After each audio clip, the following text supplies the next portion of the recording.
passer la parole au professeur El Ansari pour maintenant développer la partie clinique de la prise en charge de cette pathologie que nous rencontrons vraiment très fréquemment dans notre pratique quotidienne. Donc, pour nous parler donc des stratégies thérapeutiques en pratique et pièges cliniques, mais je vais demander à Madame El Mrari de présenter mieux que moi donc l'orateur. Donc, je pense qu'elle est connue. Hein. Professeur Nawal Ansari, donc chef de service d'endocrinologie et diabétologie, nutrition, maladies métaboliques au CHU de Marrakech. Donc, je suis témoin tous les jours de son acharnement, son engagement, son enthousiasme et sa passion pour développer cette belle spécialité. Donc, je souligne aussi, en fait, bon, elle est multidisciplinaire, mais je souligne son amour et son intérêt distingué à l'hypophyse, puisque c'est l'élève de Chanson. Donc, je te demande de commencer. Merci beaucoup, chers collègues et chers amis et collègues, de ta gentille présentation. C'est un grand plaisir, encore une fois, d'être ici au congrès de l'ASMédian, rencontrer des collègues du Maroc, du Maghreb et d'autres pays d'Afrique pour partager beaucoup de points de l'endocrinologie. Et dans cette session d'hypophyse, on a essayé d'être un peu complet, de faire le tour de la question, pour ma part, de voir les aspects pratico-pratiques que nous rencontrons tous, chacun de nous dans son lieu d'exercice. Et ce sera donc un exposé où j'ai choisi de le traiter en deux grands chapitres. Le premier, les différentes situations cliniques rencontrées à la lumière de cas cliniques vécus au niveau du service d'endocrinologie. Et la deuxième partie, approche thérapeutique avec l'actualité de cette approche. Alors tout d'abord, je ne vais pas adopter le terme qui est aujourd'hui donné aux adénohypophysaires, les PITNET pour Pituitary Néoplasie Endocrine Tumor, qui est une nouvelle appellation consensuelle qui a été décidée par un groupe d'experts, dont le professeur Philippe Chanson, que vous connaissez certainement, et qui a été adopté au lieu de parler d'adénome. Mais nous, on a l'habitude de parler des adénomes en pratique clinique, on a du mal encore à se détacher. Donc je vais parler de l'adénome et du prolactinome pour être dans mes habitudes. Alors, aussi, je ne peux pas m'empêcher de rappeler ce que vous savez tous, la physiologie de l'axe. Je ne sais pas si on peut l'appeler axe lactotrope, il n'y a pas d'axe, mais du circuit hypothalamo-hypophysaire concernant ces connexions relatives à la sécrétion de la prolactine. Et vous savez tout aussi bien que moi que le principal facteur inhibiteur étant la dopamine qui se fixe sur les récepteurs dopaminergiques qui sont des récepteurs à 7 domaines transmembranaires existants sur la cellule lactotrope et qu'il n'y a pas de prolactin releasing factor comme ça existe pour les autres types de sécrétions comme la CRH et la GRH. Donc nous avons la TRH qui, comme vous le savez, joue ce rôle de puissant stimulant de la production de prolactine par la cellule lactotrope. Et bien sûr qu'il y a des facteurs autres de régulation. N'oublions pas le rôle stimulant des œstrogènes. D'ailleurs, durant la grossesse, physiologiquement, les taux de prolactine vont monter très haut. Alors, le prolactinome, c'est la tumeur adénomateuse, le type de tumeur sécrétoire adénomateuse la plus fréquente. Pour la majorité des cas, les adénomes à prolactine ou prolactinome sont des microprolactinomes. Mais nous voyons tous les macroprolactinomes et on va voir comment faire la distinction entre un vrai macroprolactinome ou tout simplement un gros adénome non prolactinique, non fonctionnel, ou sur quelle base nous allons faire cette distinction et ces différences essentielles pour la prise en charge. 40% sont invasifs. Ma collègue a bien parlé des critères d'agressivité et ces adénomes invasifs comportent justement ces critères histologiques et immunohistochimiques d'agressivité. Pour vous situer dans notre pratique locale, nous avons une expérience modeste parce que le service n'est pas très vieux et sur une série de 130 et quelques cas d'adénome hypophysaire, et bien la moitié, comme vous pouvez voir en haut du tableau, sont des adénomes à prolactine. Ce sont des prolactinomes, donc ça constitue la moitié des adénomes que nous voyons et que nous gérons dans la série de ces adénomes. Vous pouvez voir aussi que le syndrome tumoral représente un mode de manifestation assez présent, de même que le syndrome aménorrhée-galactorrhée chez la femme. Pour la majorité, même si je vous ai dit qu'à 90% dans la littérature, on retrouve les microprolactinomes, notre réalité est autre. Nous avons 30% de microadénomes et une majorité qui se situe entre le macroprolactinome et puis vraiment les prolactinomes géants, qui dépasse 4 cm et ça représente une bonne proportion des adénomes à prolactine que nous voyons. Alors, c'était juste pour voir quel est le profil d'adénome à prolactine que nous sommes amenés à gérer au service d'endocrino de Marrakech. Et maintenant, directement dans les points précis et pertinents de la prise en charge, de définition de diagnostic des adénomes à prolactine. Bon, ça vous le savez, il y a des recommandations qui ont été émises en 2011 par l'Endocrine Society. Elles n'ont pas été updatées depuis. Et donc, il y a après des consensus d'experts qui ne contredisent pas du tout ces recommandations. Donc, elles restent vraiment pour la communauté d'endocrinologues de vigueur. Comment doser la prolactine? Il fut un temps où on devait passer par des précautions et donc c'est une attitude qui est devenue obsolète. Il n'est pas nécessaire ni de respecter le jeûne, ni quoi que ce soit, donc à n'importe quel moment de la journée. Il est toutefois préférable dans le texte des recommandations et après beaucoup de lectures, d'avoir au moins 1 heure de décalage entre la prise alimentaire et le dosage de la prolactine. Donc pour des raisons bien précises et donc on n'est pas obligé d'être à 8 heures de jeûne. Donc ça c'est un point important. Deuxième question, c'est est-ce qu'il faut répéter le dosage? Des fois on doute. Est-ce que cette prolactine elle est vraiment élevée? Est-ce que je suis en face d'une hyperprolactinémie? Est-ce que j'ai besoin de refaire mon dosage ou non? Il est indiqué que c'est nécessaire si l'hyperprolactinémie n'est pas évidente et que le contexte clinique que vous avez vous dérange au vu d'une discordance clinico-hormonale.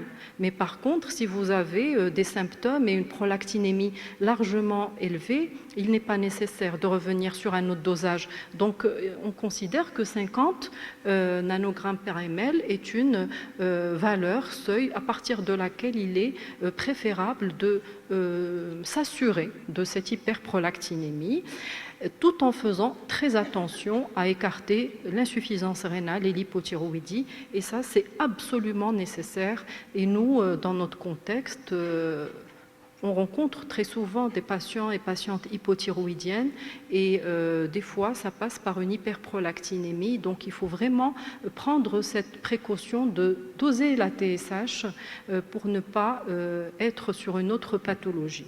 Et là, à partir de cette idée, donc je présente le cas d'une malade qu'on avait reçue et qui présente une galactorrhée bilatérale avec une spanioménorrhée des céphalées et pas vraiment un syndrome tumoral hypophysaire, mais qui se plaignait également de constipation, d'épilation, ça peut tout dire, sans prise médicamenteuse, et dont le taux de prolactine était à 86 nanogrammes par ml.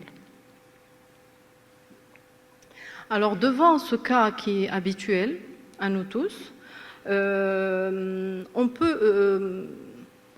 on peut aller faire l'IRM directement en considérant qu'il y a une hyperprolactinémie qui est supérieure à 50, pas besoin de répéter, et puis il faut voir ce qui se passe au niveau de l'hypophyse. Mais comme je vous ai dit, il est très important de réaliser la TSH. Peut-être que nous, on a été orientés aussi par le fait qu'elles se plaignent vraiment de cette constipation, mais sans symptômes, sans ça, il fallait faire la TSH qui révèle un taux quand même que vous voyez à 45 milliunités. Et puis après l'exploration, elle montre bien qu'on est en face d'une thyroïdite auto-immune avec des anticorps anti-TPO qui sont élevés. Le bilan hépatique et rénal étant normaux. Donc, c'est une hypothyroïdie périphérique profonde avec une hyperprolactinémie. Ce qu'il y a, c'est que après le traitement par hormone thyroïdienne et une fois obtenue la normalisation de la TSH, nous avons gardé les symptômes et donc la galactorée était encore là avec la prolactine qui restait dans ces taux élevés. Malgré cette correction de l'hypothyroïdie, et en faisant l'IRM à ce moment-là, on tombe sur une image de microadénome, picoadénome latéralisé à gauche, qui bombe, comme vous pouvez voir, le diaphragme cellaire. Alors, nous avons traité comme microadénome à prolactine après 1 an, normalisation de la prolactine et disparition de l'image. Voilà, donc c'est un cas qui nous illustre bien la nécessité de checker la TSH, mais de vérifier quand même après la normalisation des valeurs, puisqu'on peut tout avoir en même temps chez une même patiente, et ça, vous le savez bien. Donc, dans l'algorithme, d'ailleurs, de la prise en charge, comme vous pouvez voir ici, la TSH vient après la prolactine. Donc, on fait la prolactine, elle est élevée, on est d'accord, mais avant d'arriver au stade d'IRM, on regarde la TSH, et ça, c'est un message très important et qui ne coûte rien. Et vous, comme nous, voyons pas mal d'hypothyroïdie infracliniques ou même patentes, mais qui ne sont pas diagnostiquées. Donc ça, c'est un point essentiel avec par lequel j'ai commencé ces différentes situations cliniques. Puis après, je passe au volet macroprolactinémie. Donc la macroprolactinémie est là pour parler de ça. Je rappelle juste qu'il y a 3 formes en fait de prolactine. Il y a là en haut, comme vous voyez, la prolactine monomérique.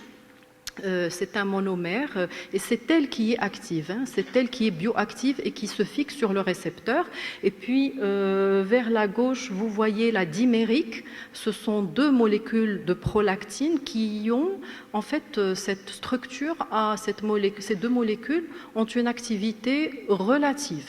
On ne peut pas dire que la prolactine dimérique est inactive. Mais par contre, la troisième, qui est la Big, et qui est une association entre la prolactine et des immunoglobulines avec des anticorps, elle, par contre, n'a pas d'activité. Et dans les trousses de dosage, quand les biologistes dosent la prolactine, il se pourrait que ça soit tout dosé en tas. Je ne saurais pas l'expliquer comme un biologiste, hormonologue, mais on peut avoir une majoration de la valeur de la prolactine du fait de l'existence de la big prolactine et de la big prolactine. Alors, comment faire la différence entre une vraie hyperprolactinémie et cette macroprolactinémie, ou bien pseudo-hyperprolactinémie, eh ben, ce sera par une précipitation au polyéthylène glycol. On va demander cette précipitation pour séparer ces différentes formes. Mais quand est-ce qu'on doit le faire? Nous, on doit savoir quand est-ce qu'on va demander à avoir ces formes-là.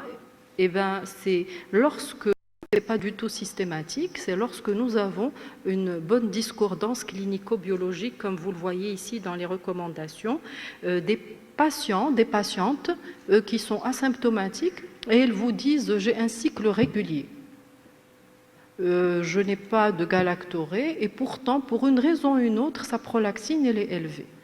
Voilà, et donc c'est des situations où bien nous avons un taux de prolactine, voilà, c'est ce que je voulais dire, donc une certaine discordance entre la clinique qui reste pauvre et la valeur de la prolactine. Et là, il faudra aller plus loin pour chercher ces formes dimériques ou complexées avec les immunoglobulines qui n'ont pas d'activité mais qui pèsent dans le dosage. Donc une série turque. Encore une fois, et ça c'est pour compliquer les choses, de patients ayant une grande proportion de macroprolactinémie, et ce ne sont pas des hyperprolactinémies vraies, mais comme vous voyez dans l'encadré, qui peuvent avoir une tumeur cellaire. Et là, je ne l'ai pas dit, mais je l'avais noté, 20% des cas de macroprolactinémie présentent un adénome hypophysaire. C'est quand même compliqué parce que est-ce que c'est un prolactinome en partie avec une participation de macroprolactinémie, et on voit ça dans les grands prolactinomes quand on a 6000 par exemple de prolactine. Je ne sais pas si vous avez des taux comme ça qui sont extraordinaires, et quand vous faites la précipitation ça tombe à 2000, et donc vous avez une grosse part de prolactine big, mais n'empêche qu'il y a une hyperprolactinémie tumorale, et donc la complexité est dans l'association justement. Alors le point, désolé pour la molécule de prolactine qui se promène sur la slide. Alors maintenant, un autre point important et qui est le parallélisme que vous savez entre la taille de l'adénome et la valeur de la prolactine, et ça vous le savez très bien, c'est un indicateur. Donc vous savez bien que la prolactine, le macroprolactinum va se situer vers des valeurs hautes de prolactine, alors que le microprolactinum, on le retrouve en dessous de 500, mais c'est un large éventail. Donc rien n'exclut rien. Donc il y a un chevauchement entre le microprolactinum et le macro, n'empêche que lorsque nous avons 500 nanogrammes et plus, nous sommes forcément au-delà de 1 cm, donc dans le cadre d'un macroprolactinum. Et là, il y a un point essentiel. Cette corrélation de la taille de l'adénome avec la valeur de la prolactine, des fois, elle manque chez nos patients. Et comme vous voyez sur le deuxième schéma de gauche, lorsque la tumeur est plutôt volumineuse et que la valeur de la prolactine ne suit pas, il y a un souci. On s'attend à ce que le taux de prolactine soit élevé, comme j'ai dit, au-delà de 250-500. Mais on se retrouve avec des valeurs inférieures. À ce moment-là, on dit tous hyperprolactinémie de déconnexion. C'est un adénome autre qu'un prolactinome comprimant la tige pituitaire. Mais ce n'est pas que ça. Ce qu'il peut y avoir, c'est l'effet crochet ou l'effet look effect que je vais vous détailler tout de suite. Lorsqu'on dose la prolactine, et vous la voyez, ce sont les petits ronds bleus, la prolactine elle est prise en sandwich entre deux types d'anticorps. Des anticorps antiprolactine qui sont collés au tube de prélèvement et des anticorps antiprolactines qui sont solubles. Donc il y a un sandwich, une réaction qui est appelée sandwich et qui va faire émaner, qui va se verbaliser dans le dosage et qui va être exprimée. Cette réaction de sandwich. Lorsque il y a trop de prolactine, par exemple 800, 900 ou 1000 nanogrammes par ml, il y a perte de la réaction de sandwich et donc sur la valeur dosée, nous allons avoir des valeurs basses, faussement basses. Et à ce moment-là, vous êtes vraiment en face d'un prolactinum, mais le laboratoire vous a donné une valeur basse. Et c'est ça la situation à laquelle on doit faire attention pour ne pas toujours dire il y a discordance entre la taille et la valeur de la prolactine. Ce n'est pas un macroprolactinum. D'accord? C'est ce que je montre là. Quand il y a trop de prolactine, perte de la réaction de sandwich. Et donc, le laboratoire vous informe d'une valeur inférieure. Donc, qu'est-ce qu'il faut faire? À chaque fois que nous sommes tous en présence d'une image de gros adénome, macroadénome et d'une valeur de prolactine qui n'est pas corrélée à cette taille, eh ben, on va soulever le diagnostic d'adénome non fonctionnel, bien sûr, mais il faudrait absolument, et ça c'est notifié dans les recommandations, il faudrait demander au laboratoire de faire une dilution à 1 centième pour révéler la vraie prolactinémie. Parce qu'il y a une attitude pratique qui va être mise derrière. Quand vous gérez l'hyperprolactinémie de déconnexion et que vous avez un adénome non fonctionnel, vous allez peut-être opter pour la chirurgie. Mais quand vous avez un macroadénome à prolactine, vous allez oublier la chirurgie. Voilà. Donc ça, c'est un point très important. Deuxième cas du service à travers lequel on va discuter la prise médicamenteuse, et nous, on reçoit beaucoup de malades sous neuroleptiques, énormément de malades sous antipsychotiques. Alors cette patiente se présente sous traitement neuroleptique longuement pris avec une prolactine à 132, qui est franchement élevée.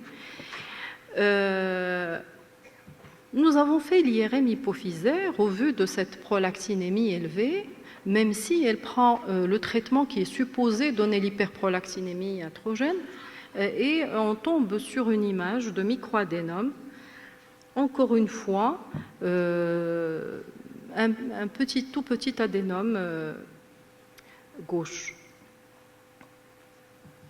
Donc après la prise du traitement, après la prise du Dostinex et son arrêt, et après l'arrêt des neuroleptiques, nous avons une normalisation des prolactines, nous avons un état qui est tout à fait normal alors que cette patiente était censée avoir gardé son hyperprolactinémie. Donc on doute à ce moment-là sur l'existence en fait juste d'un adénome, microadénome non fonctionnel, et je peux dire pire, un artefact. Parce que Dieu sait le nombre d'adénomes, microadénomes répandus par les neuroradiologues et qui ne sont que des artefacts ou autre chose. Et à ce moment-là, on peut se poser la question, est-ce qu'il fallait qu'on dose d'abord la prolactine parce qu'elle nous a brouillés, ou bien est-ce qu'il fallait carrément faire l'IRM aussi? Alors, que faire en pratique?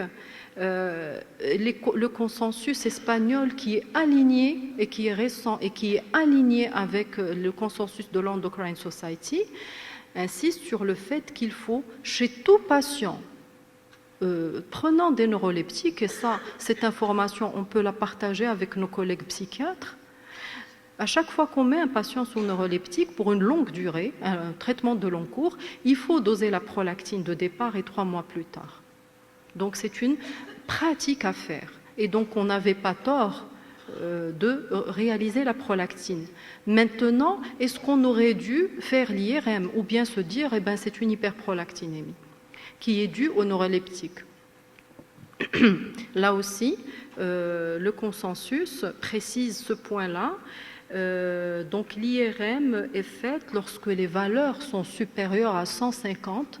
Il considère alors que 150 nanogrammes, au-delà de 150, on ne peut pas y être dans l'iatrogénicité.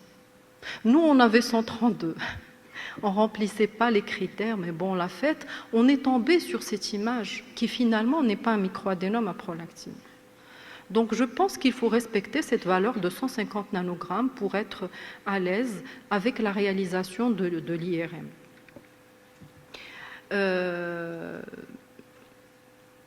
Alors, le traitement, s'il faut le continuer, il faut le continuer, le traitement neuroleptique, mais il faut substituer l'œstrogène par œstrogénothérapie et testostérone. Il ne faut pas oublier l'hypogonadisme derrière qui va en résulter. Ça, on a tendance à l'oublier. Donc, il y a des conséquences gonadiques qu'il ne faut pas méconnaître.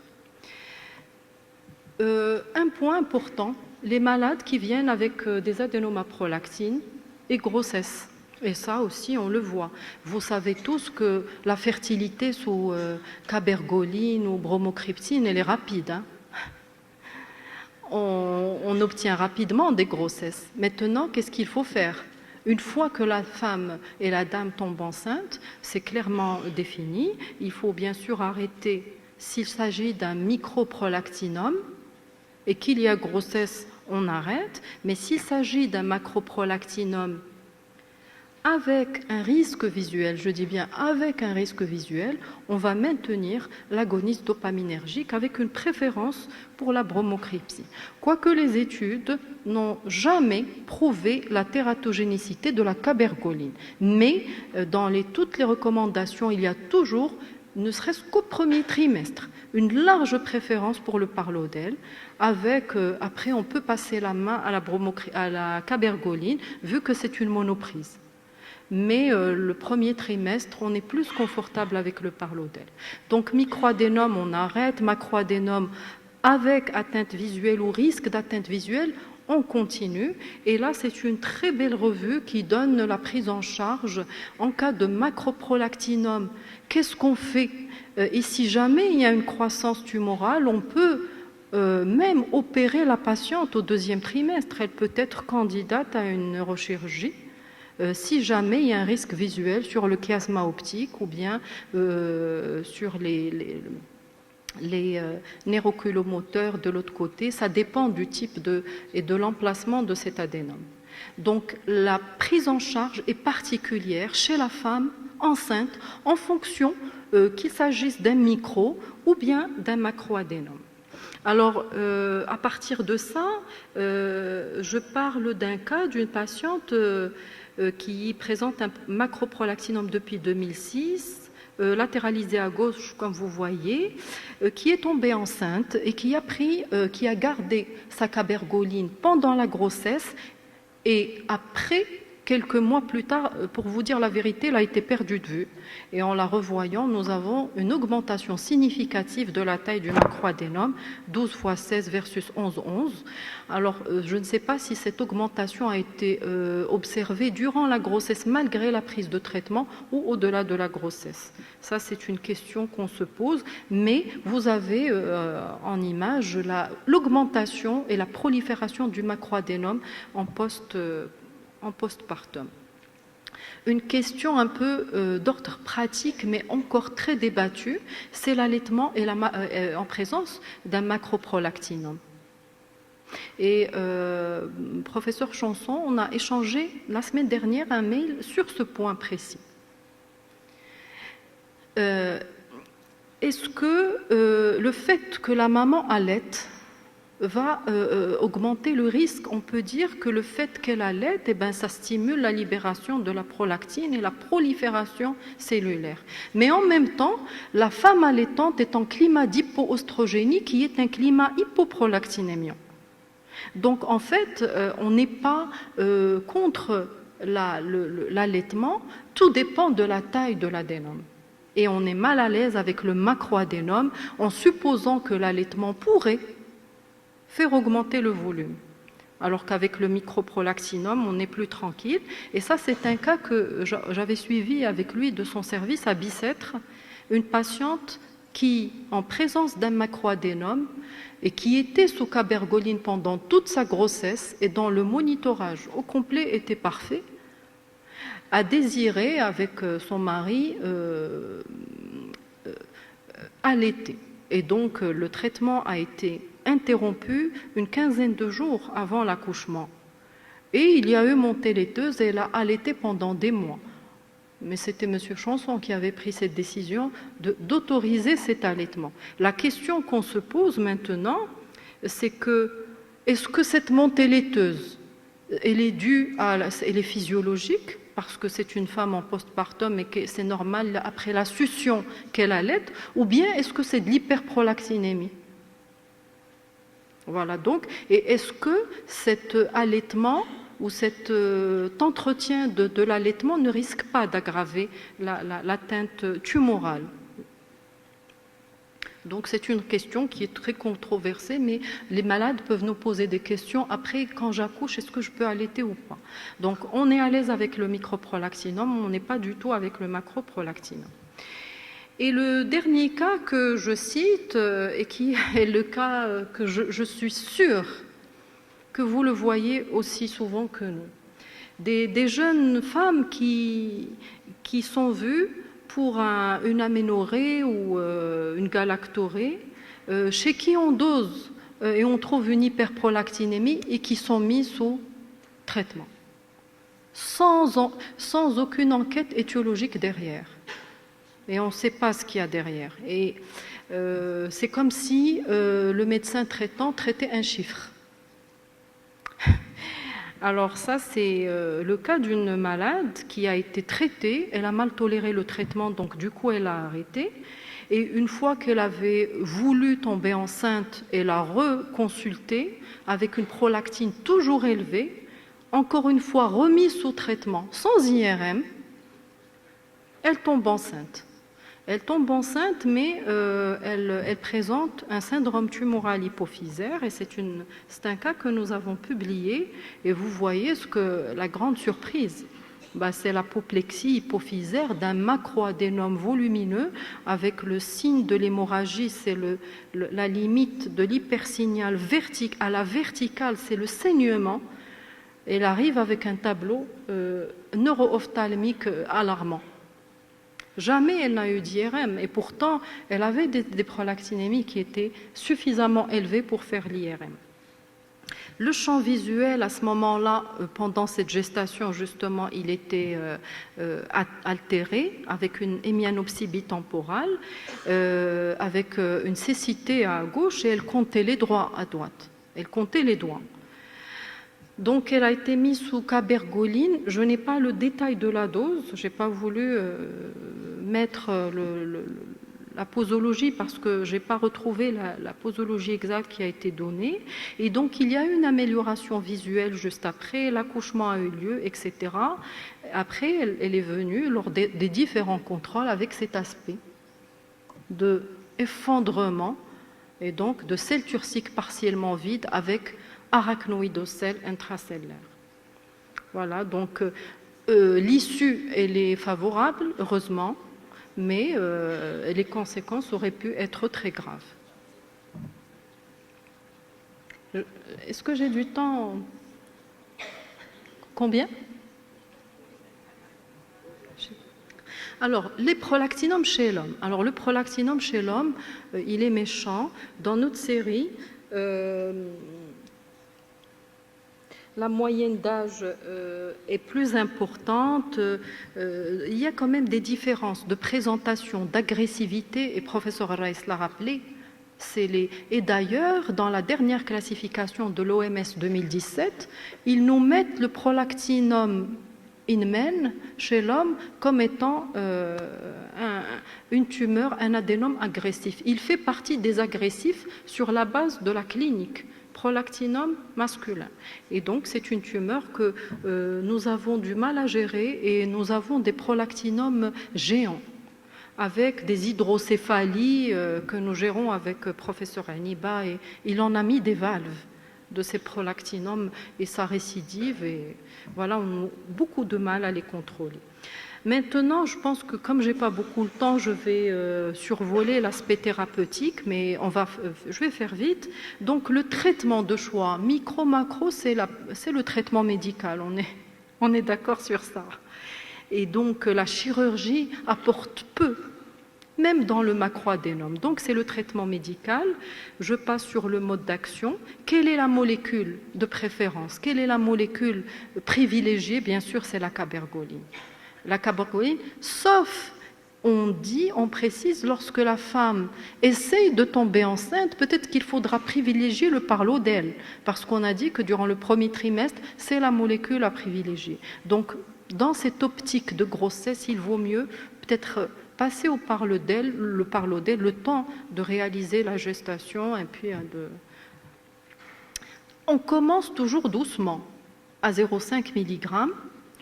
Et puis, pour atteindre la dose moyenne efficace, elle est de 1 mg, pas moins. Et il est recommandé de casser en deux le traitement, de faire en 2 prises. Lorsqu'on est entre 1 et 2 mg, c'est-à-dire entre 2 à 4 comprimés, il vaut mieux faire mardi-jeudi, par exemple. Donc, il faut pas le concentrer, parce qu'il y a des fois, j'ai vu des médecins qui disent il vaut mieux le placer en 2 fois. Et puis, il faut ajuster progressivement jusqu'à atteindre la valeur de la prolactine. En cas d'intolérance, il ne faut pas hésiter à switcher à l'autre molécule, même si on revient de la cabergoline vers le parlodel, on essaye quand même. Et puis, la durée. Alors, la durée, c'est la grande question. Combien de temps? 2 ans, 4 ans? Donc, le traitement doit être maintenu.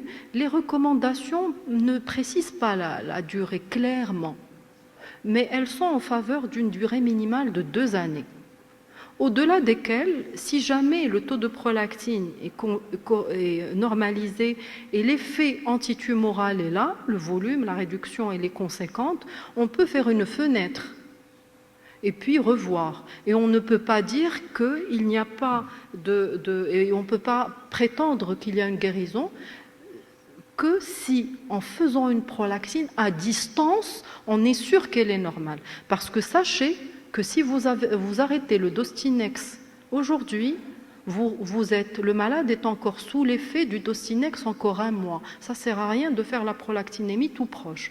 Il faut faire des prolactines vraiment à distance de l'arrêt, compte tenu de la demi-vie de ces médicaments, vraiment l'éloigner. Alors il y en a d'autres qui disent, plutôt que d'arrêter l'agoniste dopaminergique, gardez plus longtemps, comme ça rappelle le schéma de Basdo, gardez une petite dose qui a une visée antitumorale et antisécrétoire également. Comment on va checker et surveiller les adénomes à prolactine? Le microprolactinome, quand vous le traitez, ne faites pas l'IRM dans 3 mois. Ce n'est pas nécessaire.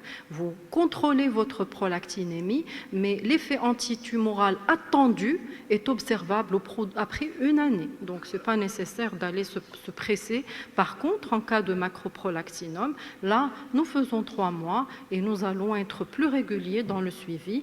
Ça, c'est clairement précisé dans les recos pour ne pas être trop d'IRM qui ne servent à rien, où ils vous disent 1 mm de plus, 1 mm de moins. Dans le microprolactinome, vous n'êtes pas stressé par le volume tumoral. Donc, vous m'arrêtez quand il faut, d'accord? La résistance. 1 minute, ok.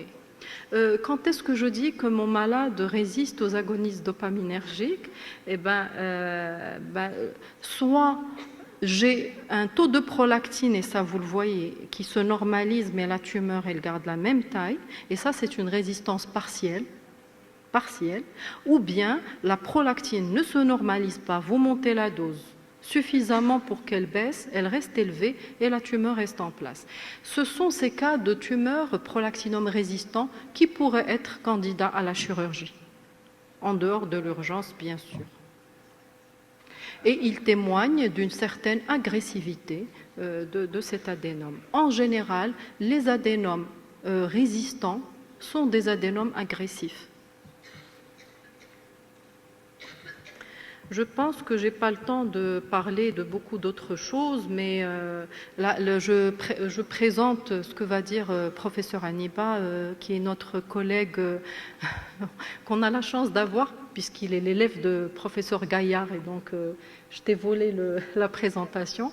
Et on a la chance de travailler en multidisciplinarité avec et professeur Rice, et le service de neurochirurgie et le service de neuroradiologie qui fait de l'excellent travail. Et tous les cas, on les discute pratiquement mensuellement. On arrive toujours tous les mois, ça peut être un mois et demi, mais c'est une discussion obligatoire parce qu'il y a beaucoup de subtilités, il y a des choses qui nous dépassent, qu'il peut lui rattraper et inversement. Et voilà, donc j'ai fait un petit éventail clinique en passant assez vite malheureusement sur la thérapeutique parce que le temps. Et je vous remercie de votre écoute.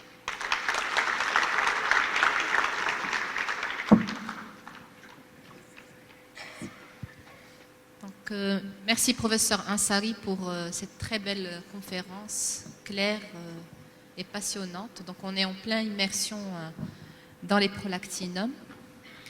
Et on enchaîne avec professeur Aniba Khalid, professeur en neurochirurgie, chef de service à l'hôpital Ben Tofaïl CHU de Marrakech. Comme a dit professeur Ansari, on est fiers de l'avoir parce qu'il s'est spécialisé donc en chirurgie